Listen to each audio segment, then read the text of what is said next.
한국어 5년 안에 사라질 일시적 유행일 뿐입니다. 옥스퍼드 박사 출신 교육 전문가가 세계적인 한국어 유행 현상을 보고 코웃음 쳤습니다. 중국어와 영어만 있으면 세계 어디서든 성공한다. 그런데 충격적인 반전이 일어납니다. 전 세계 한국어 학습자가 1070만 명으로 중국어를 압도적으로 추월했고 내년 200% 폭증 중입니다. 2030년엔 영어마저 추월할 전망입니다. 대만에서 한국어의 부상을 직접 목격한 교육 전문가의 충격 고백, 지금 바로 시작합니다. 저는 라이언 탄입니다. 싱가포르에서 교육 컨설팅 회사를 운영하고 있죠. 제 명함에는 화려한 타이틀이 가득했습니다. 옥스퍼드 대학교 교육학 박사, 아시아 태평양 교육혁신상 세회 수상, 싱가포르 정부 교육 자문위원. 무엇보다 자랑스러운 건 제가 설계한 영어 교육 프로그램이 동남아시아 7개국에서 채택되었다는 사실이었습니다. 제 신념은 확고했습니다. 21세기 아시아의 성공 열쇠는 영어와 중국어다. 이 두 언어만 마스터하면 세계 어디서든 성공할 수 있다고 믿었죠. 실제로 이런 주제로 테드 강연도 여러 번 했고 조회수도 300만을 넘었습니다. 그런 제게 몇 달 전 한 한국 기업에서 연락이 왔습니다. 한국 교육기업 에듀원의 동남아 지사장이었죠. 라이언 대표님, 저희와 함께 한국어 교육 사업을 해보시지 않겠습니까? 지금 아시아 전역에서 한국어 수요가 폭발적으로 증가하고 있습니다. 저는 코웃음을 쳤습니다. 한국어요? K-팝 팬들이나 배우는 거 아닌가요? 일시적인 유행일 뿐입니다. 5년 안에 사라질 거예요. 제가 장담합니다. 하지만 대표님, 실제 데이터를 보시면 됐습니다. 저는 진짜 미래를 위한 교육에만 집중하고 싶네요. 한류? 그건 엔터테인먼트지 교육이 아닙니다. 전화를 끊고 나서 직원들과 이 얘기를 하며 한참을 웃었던 기억이 납니다. 한국어로 세계를 정복하겠다니 꿈도 크시네 라면서요. 그로부터 2달 후 저는 대만으로 출장을 가게 되었습니다. 대만 최대 교육 기업 밍더 그룹과 영어 교육 독점 계약을 맺기 위해서였죠. 이미 사전 협의는 거의 끝난 상태였고 마지막 서명만 남은 상황이었습니다. 비행기 안에서 저는 프레젠테이션을 다시 한번 점검했습니다. 대만 청년들의 글로벌 경쟁력, 영어가 답이다 라는 제목의 완벽한 발표 자료였죠. 옆자리에 앉은 젊은 여성이 태블릿으로 뭔가를 열심히 보고 있었는데 한국 드라마였습니다. 자막도 없이 보더군요. 저는 속으로 생각했습니다. 저런 시간 낭비를 왜 하는 거지? 그 시간에 영어 공부를 하면 인생이 바뀔 텐데. 그녀 뒤쪽에 앉은 중년 남성도 한국 예능 프로그램을 보며 킥킥대고 있었습니다. 기내 와이파이로 한국 콘텐츠를 스트리밍하는 사람들이 절반은 되어 보였죠. 대만도 이제 한류에 빠졌구나. 하지만 그게 모대수랴. 문화 소비와 언어 교육은 완전히 다른 영역이니까.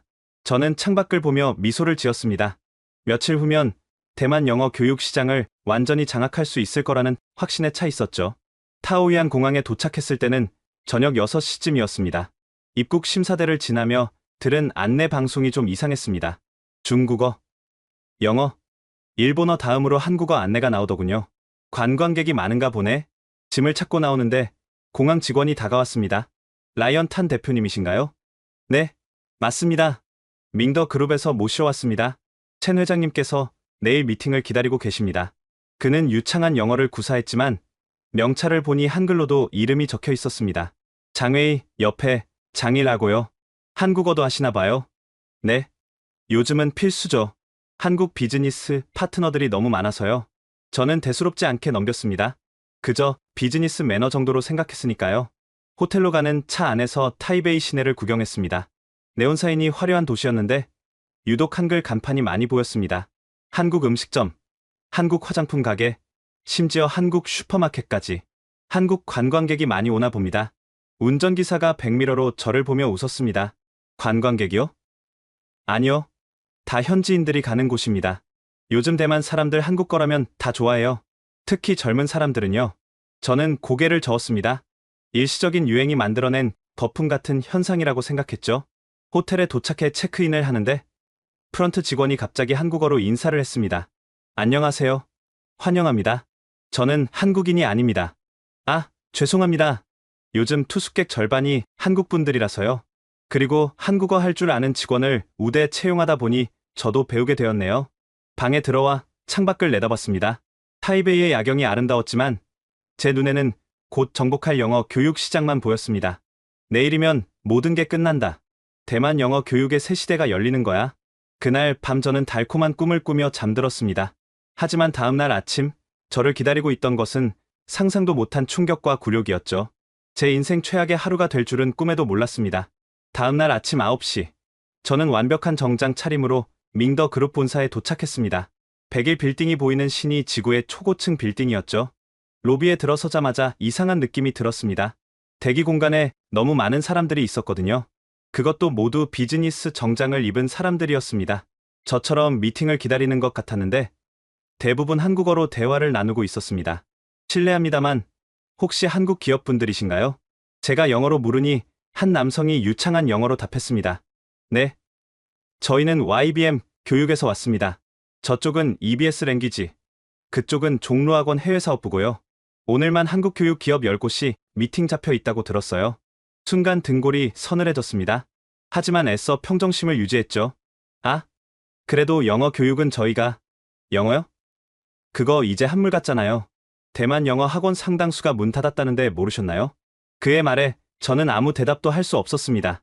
드디어 제 차례가 되어 회의실로 들어갔습니다. 첸 회장은 60대 초반의 온화한 인상의 남성이었는데 제 옆에는 젊은 여성이 앉아 있었습니다. 라이언 대표님, 먼 길 오시느라 수고하셨습니다. 제 딸 메이첸입니다. 하버드 경영대학원을 졸업하고 지금은 저희 그룹 전략기획 담당 부사장이죠. 메이첸은 날카로운 눈빛으로 저를 바라봤습니다. 단도직입적으로 말씀드릴게요. 라이언 대표님, 저희가 대표님을 모신 이유는 예의상이었습니다. 이미 3개월 전 계약 초안을 작성했으니까요. 하지만 상황이 완전히 바뀌었습니다. 무슨 말씀이신지 첸 회장이 태블릿을 제 앞으로 밀었습니다. 화면에는 충격적인 그래프가 있었죠. 이게 최근 3년간 대만 어학교육 시장 추이입니다. 보시다시피 영어 교육 시장은 매년 30%씩 감소하고 있습니다. 반면 한국어 교육은 매년 200% 이상 성장하고 있죠. 저는 믿을 수가 없었습니다. 이건 일시적인 현상일 뿐입니다. K-팝 열풍이 식으면 메이첸이 차갑게 웃었습니다. K-팝이요? 그건 빙산의 일각일 뿐이에요. 진짜 이유를 모르시는군요. 지금 대만 대기업 임원의 40%가 한국어를 구사합니다. 왜 그런지 아세요?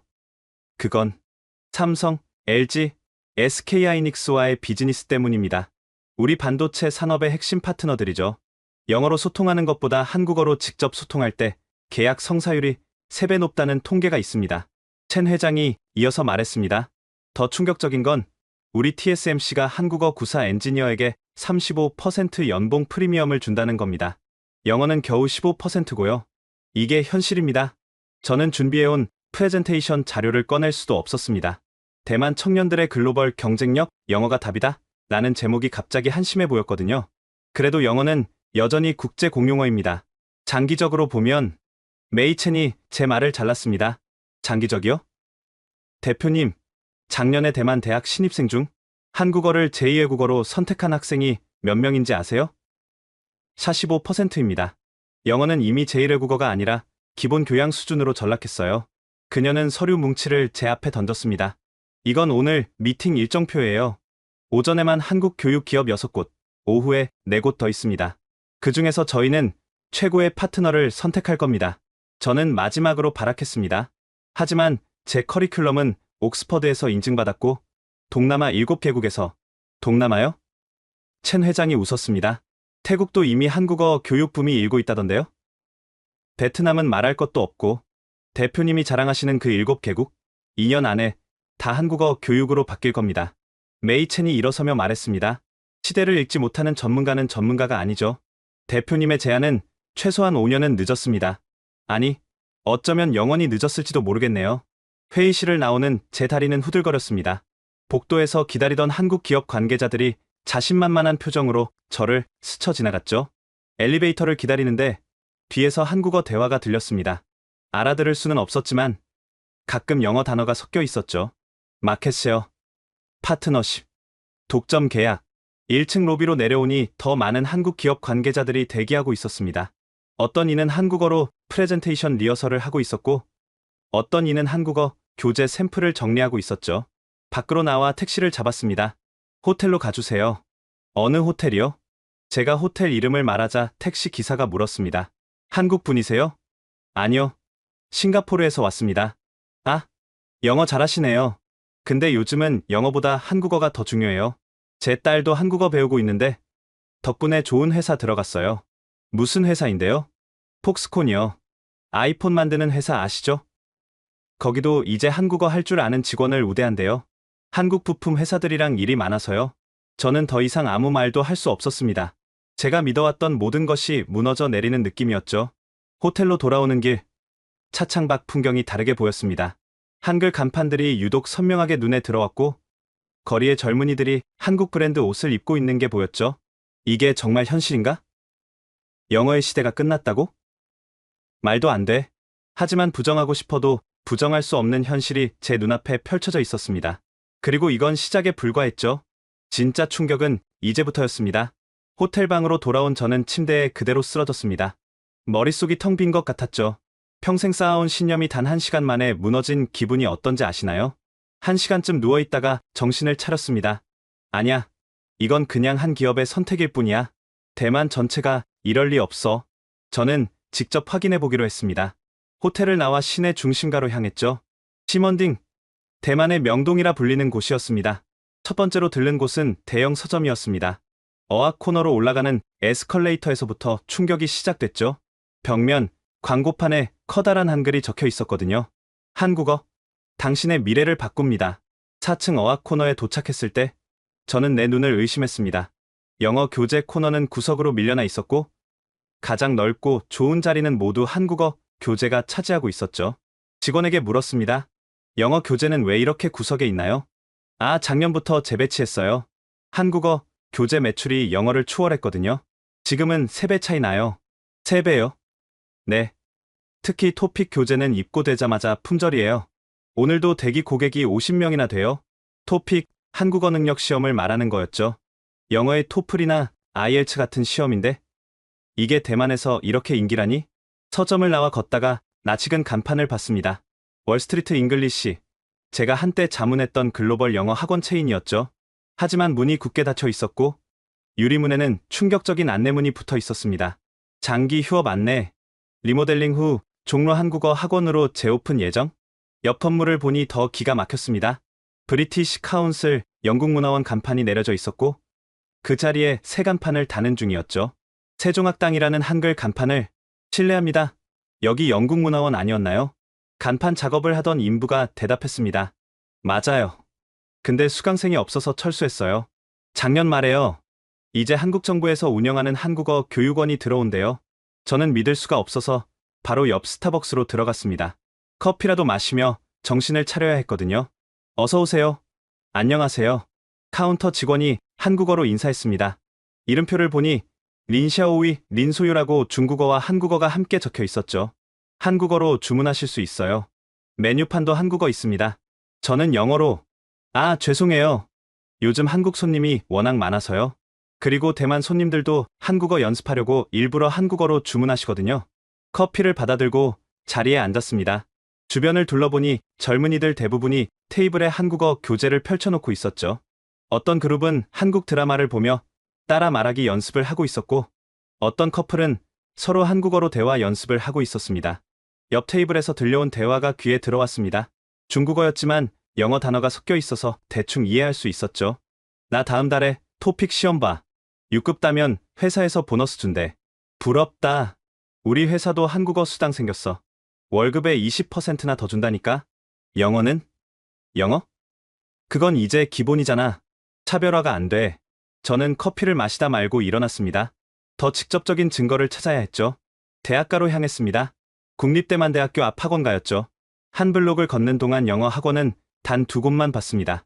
그마저도 한산했죠. 반면 한국어 학원은 12곳이나 있었고 모두 학생들로 북적였습니다. 한 학원 앞에 줄이 길게 늘어서 있어서 물어봤습니다. 무슨 줄이에요? 신규 등록이요. 이 학원이 한국인 원어민 선생님이 많아서 인기예요. 아침 6시부터 줄 서야 등록할 수 있어요. 영어 학원은 이런 줄이 없나요? 대학생으로 보이는 청년이 웃었습니다. 영어 학원요? 거기는 학생 모집한다고 길거리에서 전단지 나눠줘도 아무도 안 받아요. 작년에 우리 학교 앞 영어 학원 5개 중 4개가 문 닫았어요. 그때 충격적인 장면을 목격했습니다. 맞은편 건물에서 잉글리시 퍼스트라는 대형 영어 학원이 간판을 내리고 있었던 겁니다. 직원들이 상자를 나르고 있었는데 모두 울상이었죠. 한 직원에게 다가가 물었습니다. 폐업하시는 건가요? 네. 15년 됐는데 작년부터 학생이 80%나 줄었어요. 다들 한국어 배우러 가버려서. 그녀는 눈물을 글썽이며 말을 이었습니다. 저도 영어 강사였는데 이제 실업자예요. 56살에 새로 뭘 시작해야 할지. 순간 제 모습을 보는 것 같아 가슴이 먹먹해졌습니다. 계속 걷다가 또 충격적인 광경을 봤습니다. 한 건물 전체가 한국어 교육센터로 바뀌어 있었는데 간판에 이렇게 적혀 있었죠. 전 영어 강사 출신 한국어 강사진. 언어 교육 전문가들이 가르치는 진짜 한국어. 들어가 봤습니다. 로비에서 만난 원장이 자랑스럽게 설명했죠. 저희 강사 30명 중 20명이 전직 영어 강사 출신이에요. 다들 1년 안에 한국어 자격증 따서 전직했죠. 수입은 오히려 늘었고요. 어떻게 그게 가능하죠? 시대가 바뀌었으니까요. 영어 강사 시절엔 학생 모집이 힘들었는데 한국어는 광고 안 해도 학생들이 몰려요. 수업료도 영어보다 1.5배 비싸게 받을 수 있고요. 저는 거리로 다시 나왔습니다. 해가 지고 있었는데 네온사인이 하나둘 켜지기 시작했죠. 그런데 이상했습니다. 영어 간판보다 한글 간판이 먼저 눈에 들어왔거든요. 서울치킨, 강남스타일 노래방, 제주 카페, 부산 갈비. 마치 한국의 어느 도시에 와 있는 것 같은 착각이 들었습니다. 택시를 타고 호텔로 돌아가는 길, 라디오에서 한국 노래가 흘러나왔습니다. 운전사가 흥얼거리며 따라 부르더군요. 한국 노래 좋아하세요? 네. 요즘 다들 좋아해요. 라디오도 한국 노래 시간이 따로 있어요. 영어 팝송보다 더 많이 틀어줘요. 호텔에 도착했을 때 저는 완전히 지쳐 있었습니다. 단 하루 만에 제가 알던 세계가 완전히 뒤집혔으니까요. 그런데 이게 끝이 아니었습니다. 진짜 충격은 다음날 기다리고 있었죠. 다음날 아침, 저는 예정에 없던 곳을 방문하기로 했습니다. 바로 TSMC, 대만이 자랑하는 세계 최대 반도체 파운드리 기업이었죠. 사실 TSMC와는 예전에 인연이 있었습니다. 5년 전 그들의 글로벌 인재 육성 프로그램에 영어 교육 커리큘럼을 제안했다가 거절당했거든요. 그때는 이미 자체 영어 교육 시스템이 있다는 이유였죠. 하지만 어제 첸 회장이 한 말이 계속 머릿속을 맴돌았습니다. TSMC가 한국어 구사 엔지니어에게 35% 연봉 프리미엄을 준다는 그 말이요. 신주 사이언스 파크에 있는 TSMC 본사는 거대했습니다. 보안이 삼엄해서 로비까지만 들어갈 수 있었지만 그것만으로도 충분했죠. 로비에 설치된 대형 전광판이 제 눈길을 사로잡았습니다. 직원 교육 프로그램 안내였는데 충격적이게도 이런 내용이었습니다. 2024년 필수 교육 과정 1. 한국어 비즈니스 회화 2. 한국 비즈니스 문화의 2의 3. 한국 반도체 기술 용어. 영어는 선택 과정으로 밀려나 있었죠. 로비에서 커피를 마시고 있는 직원들에게 다가가 물었습니다. 실례지만 여기서 한국어가 정말 그렇게 중요한가요? 양복을 입은 젊은 엔지니어가 대답했습니다. 당연하죠. 저희 주요 고객과 파트너가 다 한국 기업이에요. 삼성, SK하이닉스, LG. 영어로 소통하면 기술 용어 번역하다가 시간만 낭비해요. 한국어로 직접 소통하면 일 처리가 3배는 빨라요. 옆에 있던 여성 매니저가 덧붙였습니다. 더 중요한 건 신뢰 관계예요. 한국 파트너들이 우리가 한국어 하는 걸 보면 완전히 달라져요. 마음을 열고 진짜 기술 노하우를 공유해주거든요. 그래서 정말 35%나 더 받나요? 그것도 최소예요. 한국어 유창하면 한국 프로젝트 팀장 될 수 있는데 그럼 50% 이상 더 받아요. 제 상사는 작년에 한국어 덕분에 부사장 됐어요. TSMC를 나와서 근처 카페에 들렀습니다. 거기서 더 놀라운 사람을 만났죠. 하버드 MBA 출신의 천재 은행가 데이비드 우였습니다. 그는 골드만삭스 타이베이 지사에서 일하다가 최근 대만계 사모펀드로 이직했다고 했죠. 영어 완벽하신데 왜 한국어를 배우세요? 제 질문에 그가 쓴 웃음을 지었습니다. 영어요? 그거 가지고는 이제 차별화가 안 돼요. 아시아 금융시장에서 진짜 큰 딜은 한국 자본이 움직여요. 작년에 저희 펀드가 놓친 100억 달러 딜 아세요? 한국어 못해서 놓친 거예요. 100억 달러를? 네. 한국국민연금이랑 미팅했는데 통역 쓰니까 신뢰를 못 얻더라고요. 결국 한국어 유창한 싱가포르 팀한테 뺏겼죠. 그날 이후로 저희 회사 임원 전원이 한국어 공부 시작했어요. 그는 스마트폰을 꺼내 앱을 보여줬습니다. 한국어 학습 앱이었는데 학습 시간이 500시간이 넘었더군요. 매일 새벽 5시에 일어나서 2시간씩 공부해요. 주말엔 하루 8시간씩. 미친 짓 같죠? 하지만 이게 현실이에요. 한국어 못하면 아시아 금융시장에서 도태돼요. 오후에는 대만 국방부 근처를 지나게 됐는데 거기서도 충격적인 장면을 목격했습니다. 군용 버스에서 내린 젊은 장교들이 한국어로 대화하고 있었던 거죠. 근처 식당에서 점심을 먹는 그들에게 조심스럽게 다가갔습니다. 군인분들이 한국어를 하시네요. 해군 중위 계급장을 단 청년이 답했습니다. 네. 저희는 한국 방산 기술 도입 담당이에요. K9 잠수함, K2 전차, T50 미사일. 다 한국 기술이죠. 한국어 못하면 기술 이전받을 때 손해봐요. 육군 대위가 덧붙였습니다. 작년부터 사관학교 생도들도 한국어 필수예요. 미국 유학 가는 것보다 한국 국방대 가는 게 더 엘리트 코스가 됐죠. 저녁에는 대만대학교 의과대학을 방문했습니다. 거기서 만난 레지던트 의사들의 이야기는 더욱 충격적이었죠. 한국 의료 드라마요? 그거 그냥 드라마가 아니에요. 진짜 의학 공부예요. 무슨 뜻이죠? 한국이 로봇 수술, 줄기세포 치료, 디지털 헬스케어에서 세계 최고예요. 한국 의료진 논문을 원문으로 읽으려면 한국어는 필수죠. 영어 번역 기다리면 6개월은 늦어요. 다른 레지던트가 흥분해서 말했습니다. 저희 교수님이 서울 아산병원에서 연수받고 오셨는데 한국어로 수술 브리핑하세요. 한국어 못하는 레지던트는 수술 참관도 못해요. 그래서 다들 한국어를 배우는군요. 배우는 정도가 아니에요. 저희 동기 40명 중 30명이 토픽 5급 이상이에요. 한국 의대 교환학생 경쟁률이 50대 1이고요. 밤늦게 호텔로 돌아오는 길에 깨달았습니다. 이건 단순한 언어 유행이 아니었어요. 대만의 엘리트들이, 그것도 각 분야 최고의 엘리트들이 생존을 위해 한국어를 선택한 거였죠. 그들에게 한국어는 단순한 외국어가 아니었습니다. 미래를 여는 열쇠였고 성공의 필수 조건이었으며 새로운 시대의 권력 언어였죠. 반면 영어는 이미 기본 스펙으로 전락한 지 오래였습니다. 마치 컴퓨터의 운영체제처럼 있어야 하지만 그것만으로는 아무것도 할 수 없는 그런 존재가 된 거죠. 호텔방에 들어와 거울을 봤습니다. 거기엔 시대에 뒤떨어진 한 남자가 서 있었죠.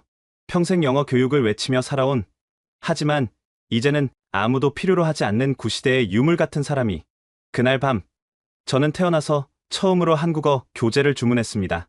물론 그때까지도 저는 제가 직접 한국어를 배우게 될 줄은 꿈에도 몰랐죠. 하지만 운명은 이미 정해져 있었습니다. 다음 날, 저는 특별한 만남을 갖게 되었습니다. 호텔 조식을 먹고 있는데 첸 회장의 비서로부터 전화가 왔거든요. 라이언 대표님, 회장님께서 특별히 만나보셨으면 하는 분이 있습니다. 오늘 오후 3시 타이베이 시립도서관에서 뵙겠습니다. 약속 장소에 도착했을 때 거기엔 단발머리에 앳된 소녀가 있었습니다. 교복을 입은 채 두꺼운 책 더미에 둘러싸여 있었죠. 안녕하세요. 저는 메이링이에요. 15살이고요. IQ는 165예요. 첫 마디부터 범상치 않았습니다. 그런데 더 놀라운 건 그녀가 펼쳐놓은 책들이었죠. 한국어, 일본어, 스페인어, 아랍어, 러시아어 교재들이었습니다. 몇 개 국어를 하시는 거예요? 지금은 7개요. 중국어, 영어, 한국어, 일본어, 스페인어, 프랑스어, 독일어, 아랍어랑 러시아어는 공부 중이고요. 15살에 7개 국어를? 메이링이 웃었습니다. 하지만 그 웃음엔 묘한 서글픔이 있었죠. 언어는 쉬워요.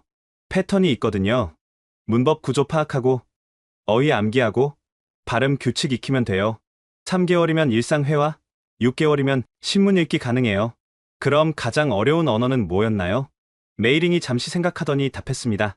한국어요. 한국어가 문법이 어려운가요? 아니요. 한국어 자체는 논리적이고 과학적이에요. 한글은 인류 역사상 가장 완벽한 문자 체계고요. 어려운 건 한국어가 아니라 한국인의 정서예요. 그녀는 한국어 교재를 펼쳐 보였습니다. 빼곡히 메모가 되어 있었는데 문법이나 단어가 아닌 다른 내용들이었죠. 보세요. 괜찮아요는 상황에 따라 20가지 의미를 가져요. 정말 괜찮다는 뜻일 수도, 화났다는 뜻일 수도, 포기했다는 뜻일 수도 있죠. 이건 언어학으로 설명이 안 돼요. 그럼 어떻게 배우죠? 한국 드라마 1000편 봤어요. 영화 500편, 예능 300편, 다큐 200편. 그래도 아직 60% 정도만 이해해요. 한국인들이 정이라고 부르는 그 감정, 그게 뭔지 아직도 정확히 모르겠어요. 메이링은 태블릿을 꺼내 자신의 유튜브 채널을 보여줬습니다. 구독자가 50만 명이 넘었고 영상들은 모두 다국어 학습 관련이었죠. 3개월 전에 토픽 시험 봤어요. 6급 만점 받았죠. 대만 최연소 기록이에요. 하지만 그게 끝이 아니에요. 이제 시작이죠. 시작이요? 제 꿈은 BTS처럼 되는 거예요. 음악으로 세계를 바꾸는 아티스트요. 근데 그러려면 한국어로 노래할 수 있어야 해요. 한국어가 이제 세계 음악의 중심이니까요. 그녀는 갑자기 진지한 표정으로 저를 바라봤습니다. 라이언 대표님, 실례지만 대표님은 시대를 읽지 못하고 계세요. 네. 영어 교육 전문가시라고 들었어요. 옥스퍼드 박사시고요. 하지만 그게 대표님을 오가매고 있어요. 나무만 보고 숲을 못 보는 거죠. 15살 소녀의 직설적인 말에 저는 할 말을 잃었습니다. 지금 일어나고 있는 건 단순한 언어 교체가 아니에요. 문명의 중심축이 이동하는 거예요. 500년간 서구가 주도한 시대가 끝나고 아시아 시대가 열리는 거죠. 그리고 그 중심에 한국이 있어요. 하지만 중국은 덩치만 클 뿐이에요. 진짜 소프트 파워는 한국이 갖고 있죠. BTS 보세요. 그들이 유엔에서 연설할 때 세계가 한국어를 들었어요. 영어 통역이 아니라 한국어 원문을요. 메이링은 자신의 노트를 펼쳤습니다. 거기엔 놀라운 분석이 담겨 있었죠. 제가 조사해봤어요.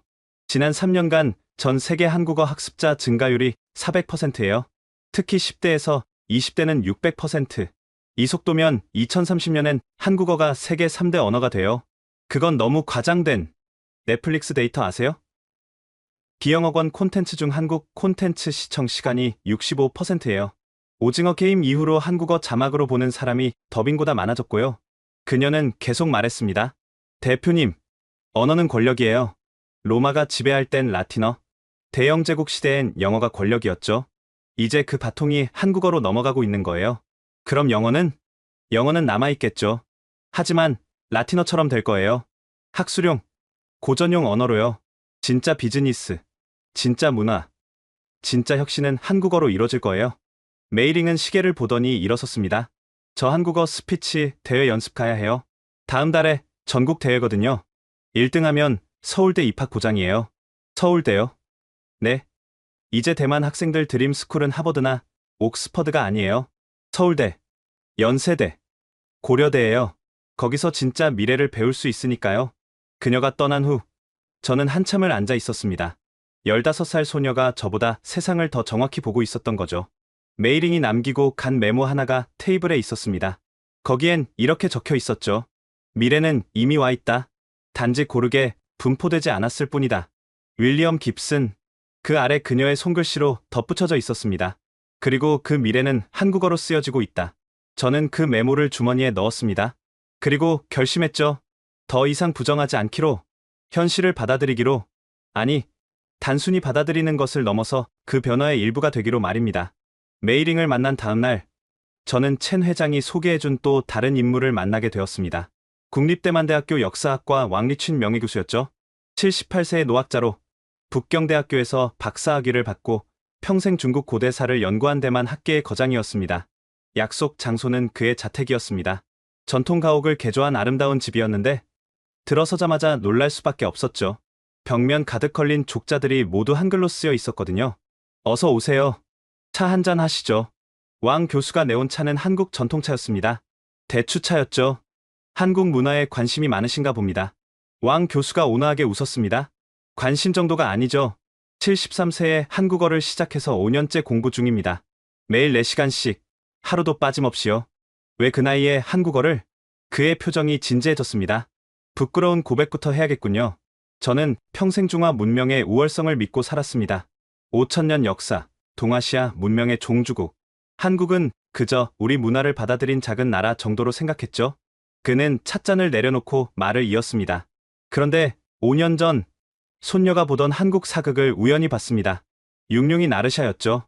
충격이었습니다. 우리가 잃어버린 정신이 거기 있었어요. 잃어버린 정신이요? 대의, 명분, 충절, 그리고 백성을 위한 정치. 중국은 문화대혁명으로 다 파괴했고 대만은 경제 발전만 추구하다 잊어버린 가치들이죠. 그런데 한국 사극에선 그게 살아 숨쉬고 있었어요. 왕 교수는 서재로 저를 안내했습니다. 한쪽 벽면이 전부 한국 역사책으로 가득했죠. 한국어를 배우고 나서 원서로 한국 역사서를 읽기 시작했습니다. 또 한 번 충격이었죠. 우리가 얼마나 한국을 모르고 있었는지, 얼마나 왜곡하고 있었는지 깨달았어요. 예를 들면요. 한글이요. 세종대왕이 만든 한글. 처음엔 그저 표문자 정도로 생각했죠. 하지만 공부해보니 이건 단순한 문자가 아니었어요. 철학이 담긴 우주론이었죠.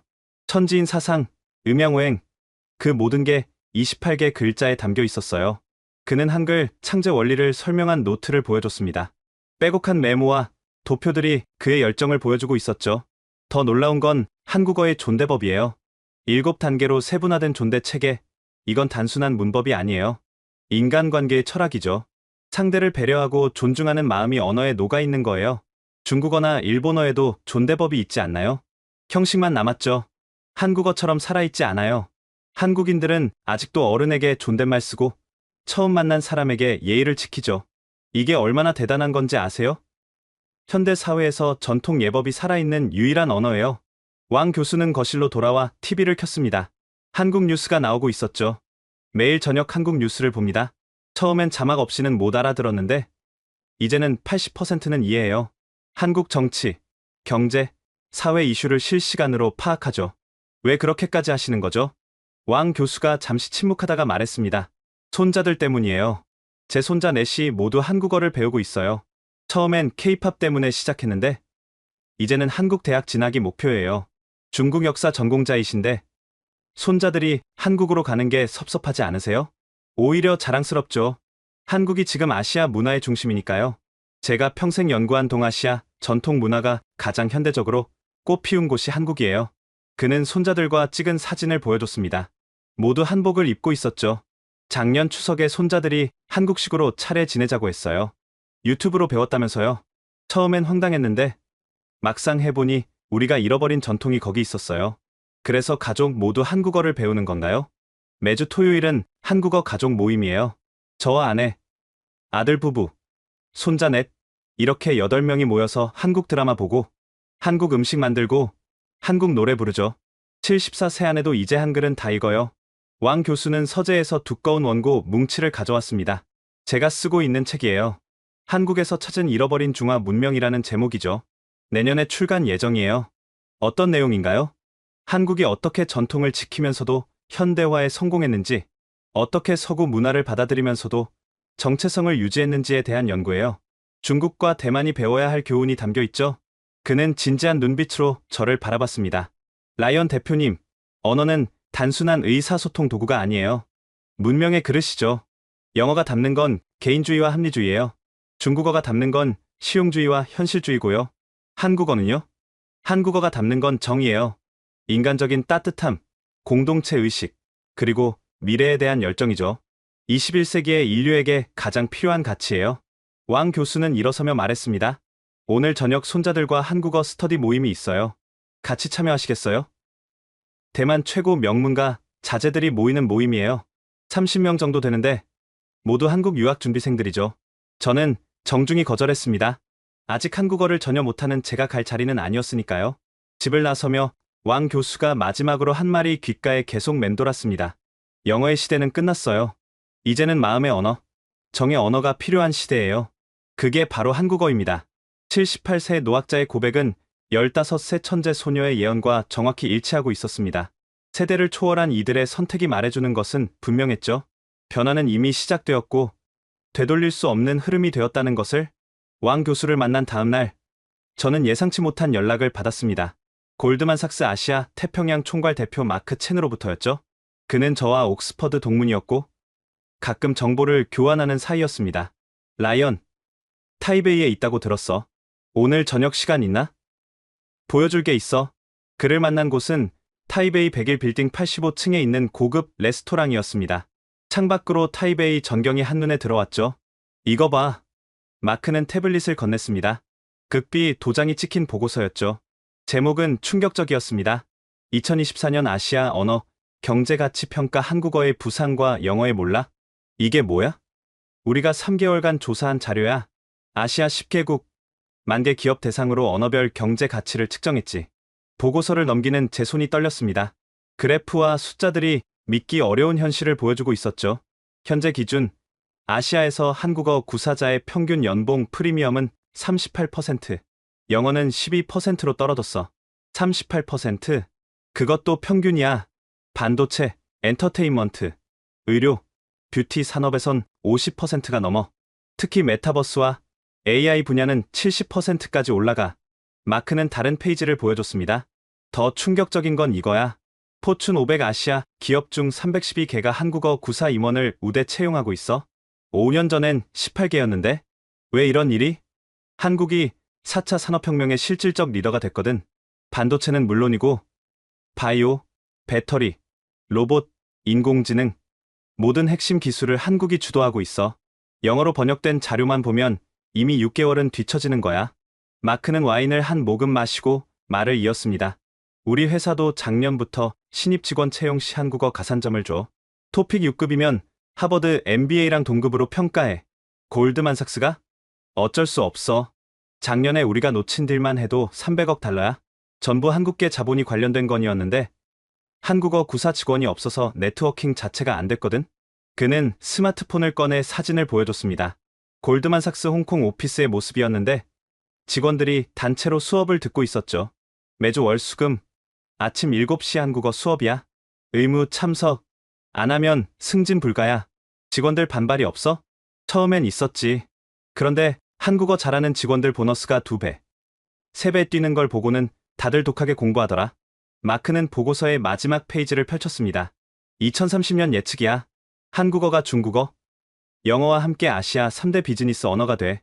아니, 어떤 면에선 영어를 제치고 2위가 될 수도 있어. 그건 너무 과장된.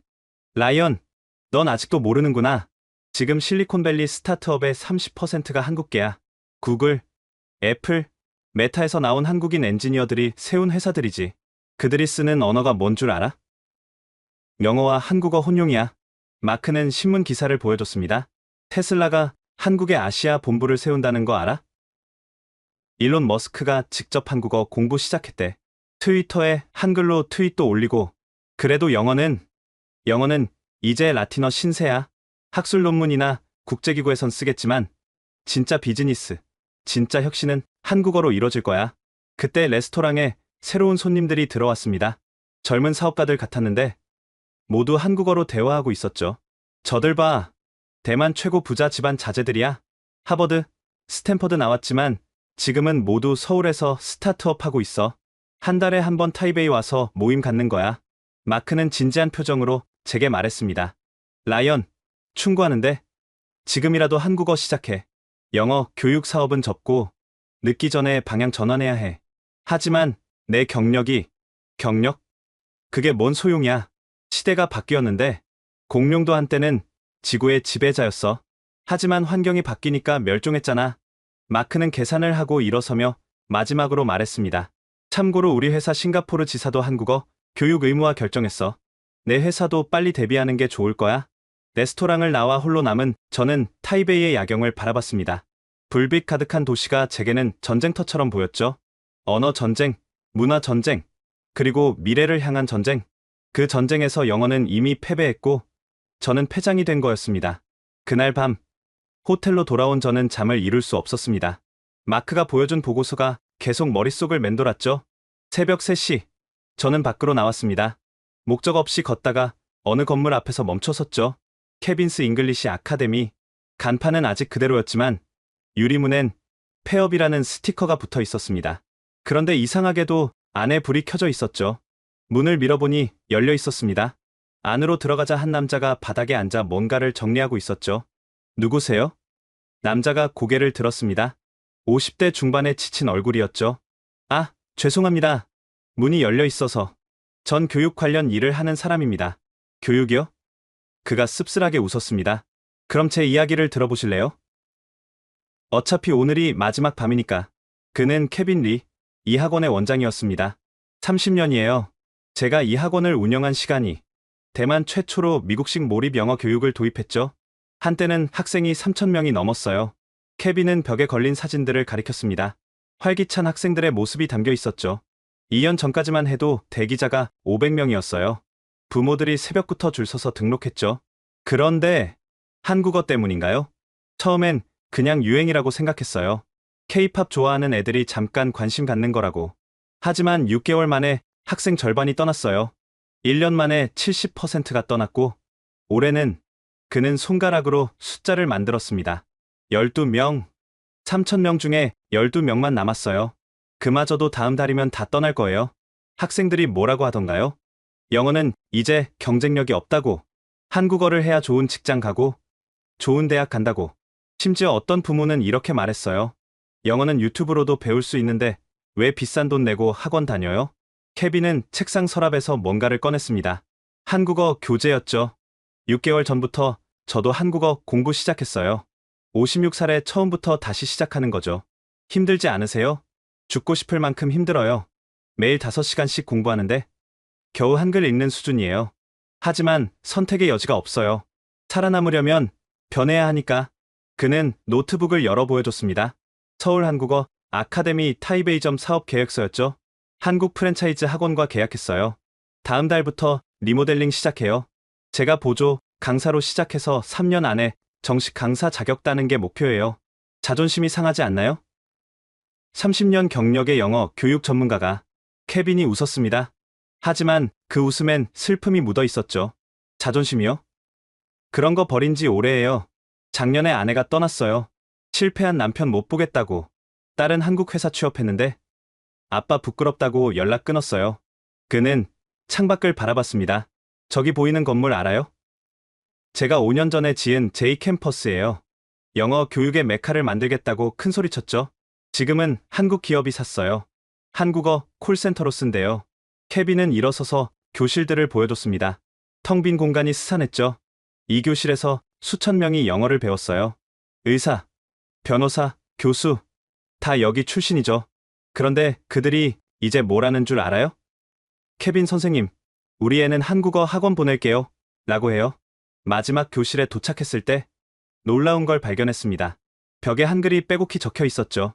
제가 쓴 거예요. 한국어 단어 외우려고. 하루에 100개씩 외워요. 가나다 라마바사. 이게 제 새로운 시작이에요. 케빈은 갑자기 제게 물었습니다. 혹시 한국어 아세요? 아니요, 저도. 그럼 우리 같은 처지네요. 시대에 뒤떨어진 공룡들. 그는 상자 하나를 제게 건넸습니다. 영어 교재들이에요. 다 명품들이죠. 옥스퍼드, 케임브리지, 하버드 출판사. 이제 필요 없어요. 가져가세요. 추억이라도 간직하시라고. 이걸 왜 제게? 동병상련이잖아요. 그리고 조언 하나 할게요. 지금이라도 늦지 않았어요. 한국어 시작하세요. 저처럼 되기 전에. 케빈은 불을 끄며 말했습니다. 내일 아침 이 열쇠를 건물주에게 반납해요. 30년 인생이 끝나는 거죠. 하지만 끝은 새로운 시작이기도 해요. 56살 한국어 초보 강사의 시작. 학원을 나오며 뒤돌아봤습니다. 어둠 속에서 간판에 잉글리시라는 글자만 희미하게 보였죠. 마치 묘비명처럼. 호텔로 돌아오는 길. 케빈이 준 상자를 들고 걸었습니다. 무거웠습니다. 단순한 책의 무게가 아니라 한 시대의 무게였죠. 새벽 4시 호텔 방에서 저는 결심했습니다. 더는 부정하지 않기로. 더는 도망치지 않기로. 노트북을 열고 검색했습니다. 싱가포르 한국어 학원. 수십 개의 결과가 떴습니다. 그중 하나를 클릭했죠. 초급 한국어 과정 56세 케빈도 시작했습니다. 당신도 할 수 있습니다. 광고 문구가 마치 저를 위한 것 같았습니다. 신청서를 작성하며 생각했습니다. 옥스퍼드 박사, 교육혁신상 수상자.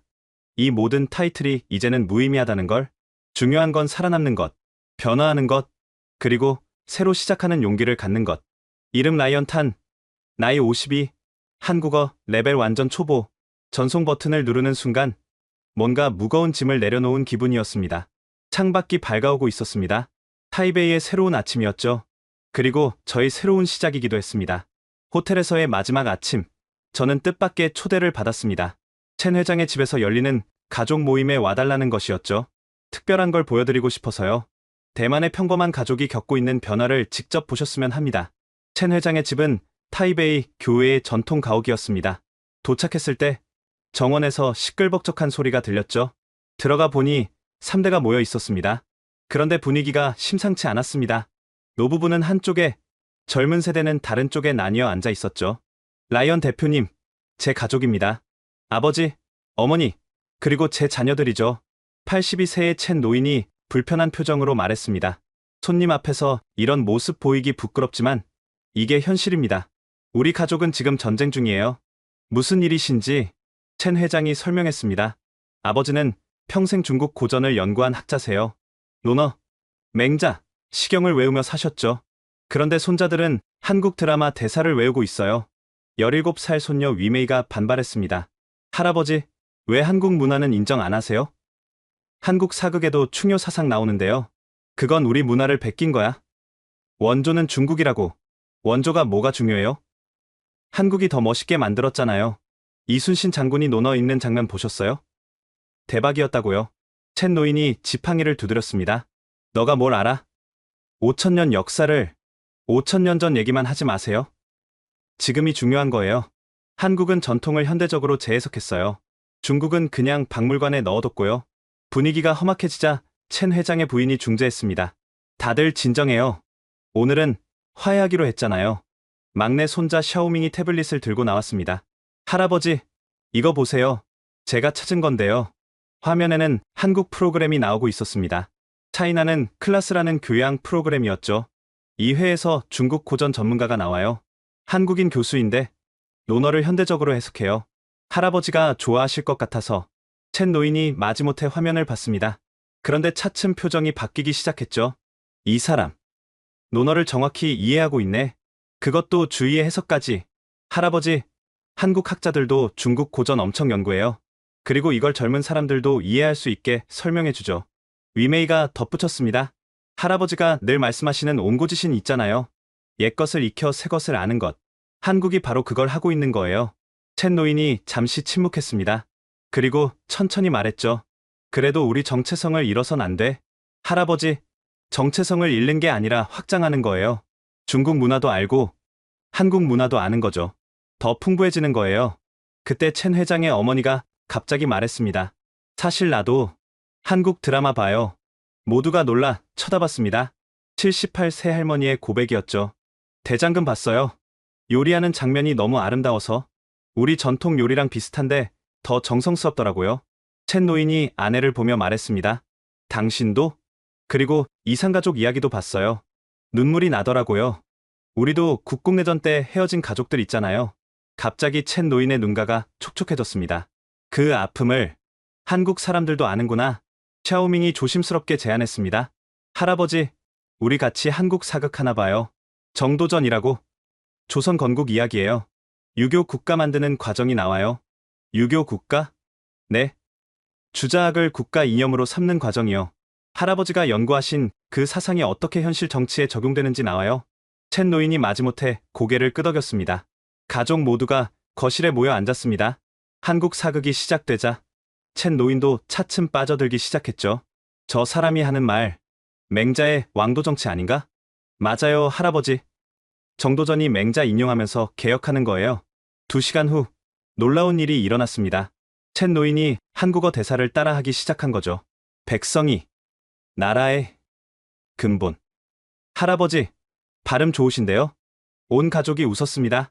그 순간 분열됐던 가족이 하나가 되었죠. 첸 회장이 제게 속삭였습니다. 이게 바로 대만의 현실이에요. 세대 갈등, 문화 갈등. 하지만 결국은 이렇게 화해하고 융합하죠. 한국 문화가 그 다리 역할을 하고 있어요. 집을 나서며 첸 노인이 제게 말했습니다. 영어도 중요하고 중국어도 중요해요. 하지만 이제 한국어도 배워야겠어요. 손자들과 대화하려면. 그의 말에 모두가 박수를 쳤습니다. 돌아오는 차 안에서 생각했습니다. 언어는 단순한 소통 도구가 아니라 세대를 잇는 다리이고 문화를 연결하는 끈이라는 것을, 그리고 지금 한국어가 바로 그 역할을 하고 있다는 것을. 타이베이에서의 마지막 밤, 저는 잠을 이룰 수 없었습니다. 일주일 동안 목격한 모든 것들이 폭풍처럼 머릿속을 휘젓고 있었죠. 새벽 3시, 저는 결심했습니다. 직접 경험해보기로. 호텔을 나와 24시간 운영한다는 한국어 학원을 찾았습니다. 새벽반이라는 특이한 프로그램이 있다고 들었거든요. 학원 앞에는 이미 긴 줄이 서 있었습니다. 새벽 3시 반인데도 50명은 넘어 보였죠. 대부분 정장 차림의 직장인들이었습니다. 몇 시부터 기다리셨어요? 앞사람에게 물었더니 충격적인 답이 돌아왔습니다. 밤 12시부터요. 새벽반은 선착순 30명만 봤거든요. 왜 굳이 새벽에? 출근 전에 공부하려고요. 저녁엔 야근하느라 시간이 없고, 주말엔 가족과 보내야 하고, 새벽만이 유일한 시간이에요. 3시간을 더 기다린 끝에 겨우 상담을 받을 수 있었습니다. 하지만 결과는 절망적이었죠. 죄송합니다. 초급반은 3개월 대기예요. 지금 신청하시면 10월에나 시작할 수 있어요. 3개월이나요? 그나마 짧은 거예요. 강남 스타일 학원은 6개월 대기고요. 결국 저는 대기 명단 300번째에 이름을 올렸습니다. 라이언탄, 52세, 한국어 레벨 제로. 학원을 나와 근처 편의점에 들렀습니다. 뭔가 마시고 싶었거든요. 그런데 거기서도 충격을 받았죠. 계산대 직원이 한국어로 인사했습니다. 어서 오세요. 봉투 필요하세요? 아, 저는 한국인이 아닌데. 아, 죄송해요. 요즘 한국 손님이 워낙 많아서. 그리고 대만 손님들도 한국어 연습한다고 일부러 한국어로 주문하시거든요. 음료수를 고르는데 한 초등학생이 다가왔습니다. 아저씨, 한국어 공부하세요? 그러려고 하는데 꼬마는 갑자기 한국어로 말했습니다. 안녕하세요. 저는 8살이에요. 한국어 배운 지 1년 됐어요. 완벽한 발음이었습니다. 8살 아이가 저보다 한국어를 잘했죠. 아저씨도 열심히 하세요. 한국어 재밌어요. 아이가 떠난 후 저는 한참을 서 있었습니다. 옥스퍼드 박사가 8살 아이에게 격려받는 상황이라니? 편의점을 나와 공원 벤치에 앉았습니다. 그리고 스마트폰으로 한국어 학습 앱을 다운받았죠. 한글 첫걸음 가나다라. 화면에 낯선 문자들이 나타났습니다. 고, 노, 덜, 리. 따라 그려봤지만 손이 떨렸습니다. 52년 인생에서 가장 어색한 순간이었죠. 기역, 니은, 디귿. 발음해봤지만 제대로 되지 않았습니다. 혀가 꼬였죠. 그때 옆에 누군가 앉았습니다. 노숙자처럼 보이는 남자였는데 제 화면을 보더니 말했습니다. 아, 한국어 공부하시는구나. 저도 6개월 됐어요. 노숙자분이. 노숙자요? 아니에요. 전 구글 엔지니어예요. 회사 근처 공원에서 점심시간마다 공부하는 거예요. 그는 너덜너덜한 한국어 교재를 꺼냈습니다. 하루 4시간씩 공부해요. 출근 전 2시간, 점심 1시간, 퇴근 후 1시간, 주말엔 10시간씩. 왜 그렇게까지? 작년에 승진 심사에서 떨어졌어요. 한국 프로젝트 팀장 자리였는데 한국어 못한다고 탈락했죠. 연봉 2배 차이였는데 그는 씁쓸하게 웃었습니다. 영어 토플 만점, 중국어 원어민, 일본어 비즈니스 레벨. 그래도 한국어 앞에선 무용지물이더라고요. 그가 일어서며 마지막으로 한 말이 가슴에 박혔습니다. 늦었다고 생각할 때가 가장 빠른 때래요. 화이팅. 한국어로 한 격려였죠. 발음은 서툴렀지만 진심이 느껴졌습니다. 호텔로 돌아온 저는 거울 앞에 섰습니다. 그리고 큰 소리로 외쳤죠. 안녕하세요. 저는 라이언입니다. 발음은 엉망이었습니다. 안녕하세요가 안녕하세요처럼 들렸죠. 다시 시도했습니다. 안, 영, 하, 세, 요. 조금 나아졌지만 여전히 어색했습니다. 그때 문득 케빈의 말이 떠올랐습니다. 굴복이 아니라 진화다. 맞습니다. 이건 굴복이 아니었어요. 진화였죠. 시대에 맞춰 변화하는 것. 노트북을 열고 이메일을 작성했습니다. 수신 싱가포르 에듀케이션 그룹 이사회 제목 긴급 제안 사업 방향 전환의 필요성. 타이핑을 시작했습니다. 일주일간 대만에서 목격한 것은 충격 그 자체였습니다. 영어 교육 시장은 붕괴했고 한국어가 새로운 권력 언어로 부상했습니다. 우리가 즉시 대응하지 않으면 3년 안에 파산할 것입니다. 제안합니다. 1. 영어 교육 사업 단계적 축소 2. 한국어 교육 사업 즉시 착수 3. 한국 교육 기업과 전략적 제휴. 그리고 저부터 변하겠습니다. 한국어를 배우겠습니다. 6개월 안에 기초 회화, 1년 안에 비즈니스 레벨을 달성하겠습니다. 이것은 선택이 아닙니다. 생존입니다. 전송 버튼을 눌렀습니다. 그리고 다시 한국어 앱을 켰죠. 가나다 라마바사. 새벽 6시까지 계속 연습했습니다. 손가락은 아팠고 목은 쉬었지만 이상하게 마음은 가벼웠습니다. 52세, 제로에서 시작하는 나이. 하지만 이제야 진짜 공부를 시작하는 기분이었습니다. 창밖이 밝아왔습니다. 타이베이의 아침이 시작되고 있었죠. 그리고 저희 새로운 인생도 시작되고 있었습니다. 싱가포르로 돌아가는 비행기를 기다리며 저는 공항 라운지에서 놀라운 문서를 받게 되었습니다. MIT 미디어랩의 김성준 교수가 보낸 것이었죠. 마크 첸이 제 이메일을 전달했다고 했습니다. 라이언 대표님, 당신이 목격한 것은 빙산의 일각입니다. 진짜 혁명은 이제 시작입니다. 첨부된 보고서의 제목은 충격적이었습니다. 한류 사저명 언어, 제국주의의 새로운 패러다임. 보고서를 읽기 시작했습니다. 2020년 BTS의 다이너마이트가 빌보드 1위를 차지한 것은 단순한 음악적 성공이 아니었다. 그것은 언어 헤게모니 전환의 신호탄이었다. 우리 연구팀은 3년간 빅데이터를 분석했다. 결과는 충격적이다. 전 세계 소셜미디어에서 한국어 사용량은 매년 150%씩 증가하고 있다. 특히 Z세대에서는 영어 다음으로 많이 사용되는 제2언어가 되었다. 구글 검색 트렌드를 보면 런 코리안이 런 잉글리시를 추월한 국가가 이미 23개국이다. 더 놀라운 것은 경제적 파급력이다. 한국어 콘텐츠 시장 규모는 현재 기준 2천억 달러를 넘어섰다. 다음 장으로 넘기자 더욱 충격적인 내용이 나왔습니다. 하지만 이것은 자연 발생적 현상이 아니다. 한국 정부의 30년 장기 계획의 결과다. 1992년 서태지와 아이들의 등장, 2002년 월드컵과 붉은 악마, 2012년 싸이의 강남스타일, 2019년 기생충의 오스카 수상, 2021년 오징어 게임의 글로벌 신드롬. 이 모든 것이 우연의 일치일까? 아니다. 이것은 철저히 계획된 소프트 파워 혁명이었다. 김 교수의 개인 메시지가 이어졌습니다. 라이언 대표님, 제가 한국계라서 하는 말이 아닙니다. 저도 MIT에서 20년간 영어로만 강의했어요. 하지만 작년부터 한국어 강의를 시작했습니다. 이유가 뭔지 아세요? 하버드, 스탠퍼드, MIT 학생들이 한국어 강의를 요구했거든요.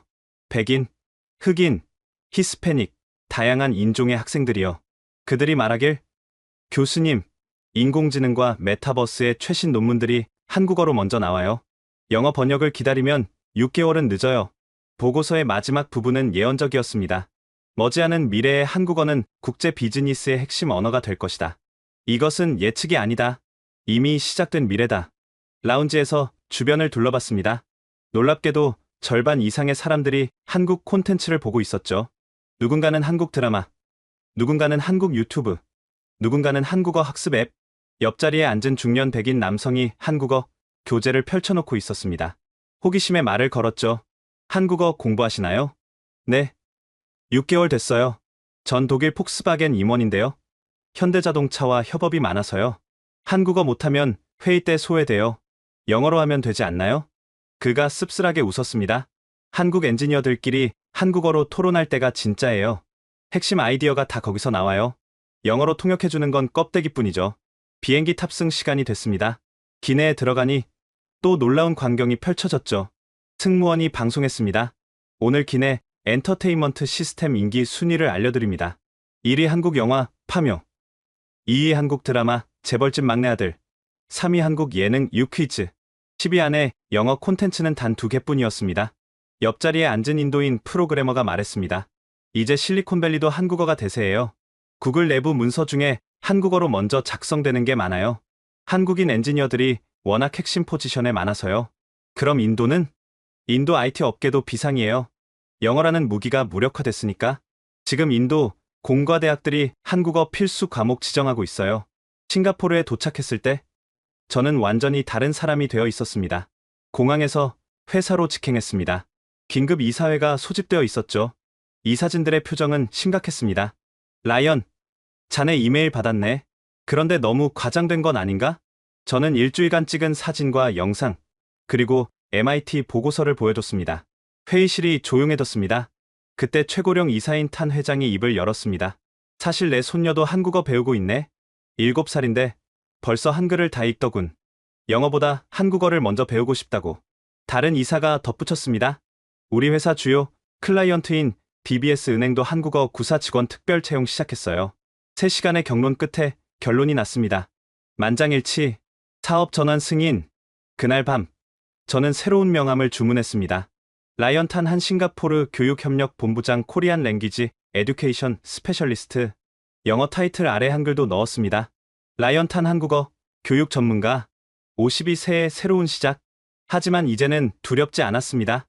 오히려 설렜습니다. 세상이 바뀌고 있고 저도 함께 바뀌고 있으니까요. 그로부터 6개월 후 저는 서울에 있었습니다. 드디어 한국어 교육 전문가 자격을 취득하기 위한 연수를 시작한 것이죠.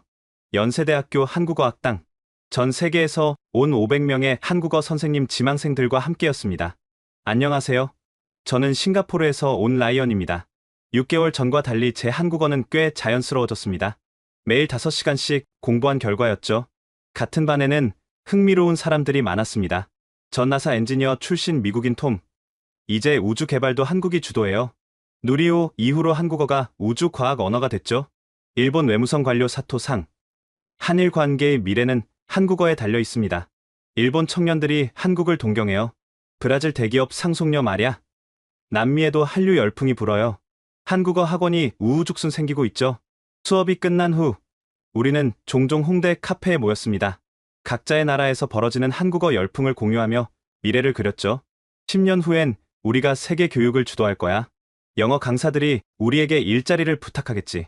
웃으며 한 농담이었지만 실제로 일어날 가능성이 높았습니다.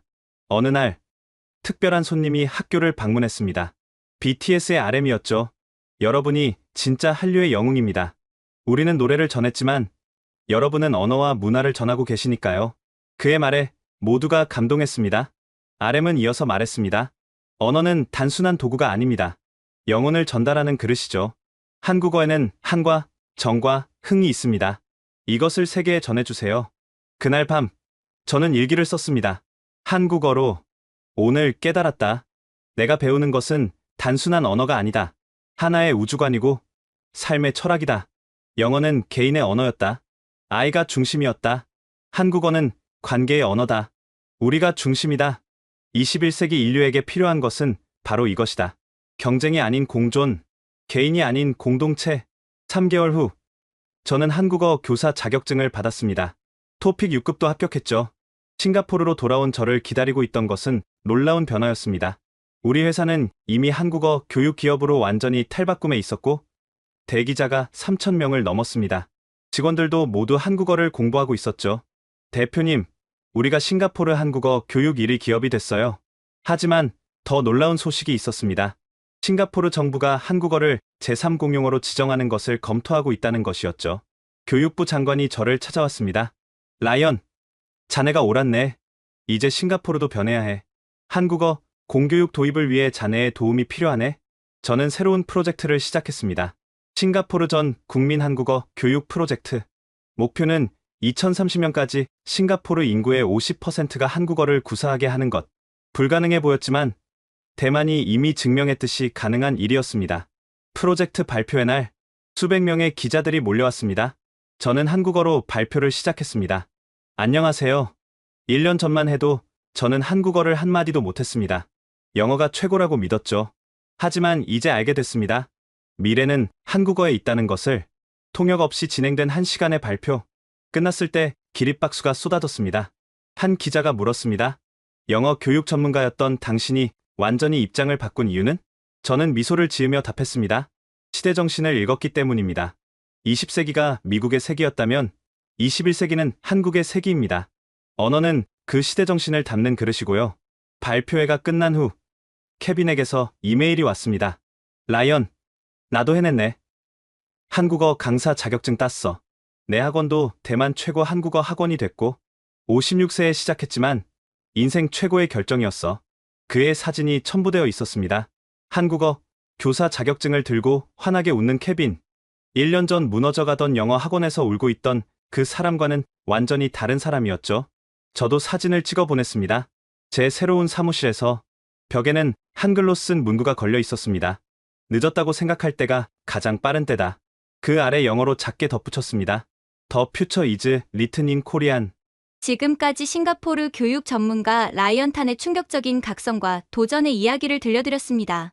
영어의 시대는 정말 끝나가고 있을까요? 한국어가 정말 세계 언어의 중심이 될까요? 그 답은 이미 우리 주변에서 찾을 수 있습니다. 여러분의 도시에도 한국어 학원이 우후죽순 생기고 있지 않나요? 여러분의 친구들도 한국 드라마에 빠져 있지 않나요? 여러분의 자녀들도 K-팝을 흥얼거리고 있지 않나요? 변화는 이미 시작되었습니다. 그리고 그 변화의 중심에 한국이, 한국어가, 그리고 여러분이 있습니다. 이 놀라운 시대적 전환을 더 많은 사람들과 공유해주세요. 대한민국이 만들어가는 새로운 세계 질서를 함께 만들어가기 위해 이 영상을 널리 알려주세요. 구독과 좋아요도 잊지 마시고요. 여러분의 작은 클릭이 더 많은 감동적인 이야기를 전할 수 있는 힘이 됩니다. 다음에는 더욱 놀라운 이야기로 찾아뵙겠습니다. 지금까지 원더풀 해외 사연이었습니다. 감사합니다.